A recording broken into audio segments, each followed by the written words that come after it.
It's Thursday mini vlog and நேற்று independence டேங்கிறதுனால ஹஸ்பண்ட்க்கு week of இருந்துச்சு. So எனக்கும் நேற்று வீக் ஆஃப் தான். ஸோ இந்த 2 மந்த்ஸாக வந்து எனக்கு சண்டே வீக் ஆஃப் கிடைக்காததுனால ஹஸ்பண்ட் மட்டும்தான் சண்டே வீட்டில் இருப்பார் பையனை வச்சுட்டு. நான் ஒர்க்குக்கு போயிடுவேன். ஸோ நான்வெஜ் எதுவும் எடுத்து கரெக்டாக செய்ய முடியாது, வீட்டில் இருந்து என்ஜாய் பண்ண முடியாது. அந்த சண்டே வந்து ஒரு 2 மந்த்ஸாக கொஞ்சம் போரிங்காக இருந்துச்சு. ஸோ இந்த வீக் ஆஃப் வந்து கண்டிப்பாக மிஸ் பண்ணிடக்கூடாது அப்படின்ட்டு கொஞ்சம் நல்லா ஜாலியாக என்ஜாய் பண்ணிவிட்டு மார்னிங்கே போய் சிக்கன்லாம் எடுத்துகிட்டு வந்து அவரே தான் வாஷ் பண்ணி கொடுத்தாரு. ஸோ இன்றைக்கி ரொம்ப நாள் கழித்து சிக்கன் பிரியாணி பண்ணலாம் அப்படின்ட்டு நானே எல்லாமே ப்ரிப்பேர் பண்ணிகிட்டு இருந்தேன். ஸோ இன்றைக்கி சீரக சம்பா ரைஸ்லாம் வாங்கிட்டு சிக்கன்லாம் எடுத்து எல்லாமே ரெடி பண்ணிகிட்டு இருந்தேன்.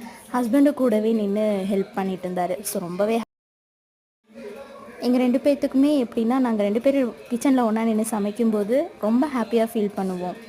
ஸோ அது என்ன டேவாக இருந்தாலும் சரி, சின்ன ஒர்க்காக இருந்தாலுமே 2 பேர் ஒரு காஃபியே போட்டாலும் 2 பேரும் ஒன்றா நின்று காஃபி போடும்போது ரொம்ப என்ஜாய் பண்ணுவோம். பார்ட் 2 வேணும்னா நெக்ஸ்ட் வீடியோ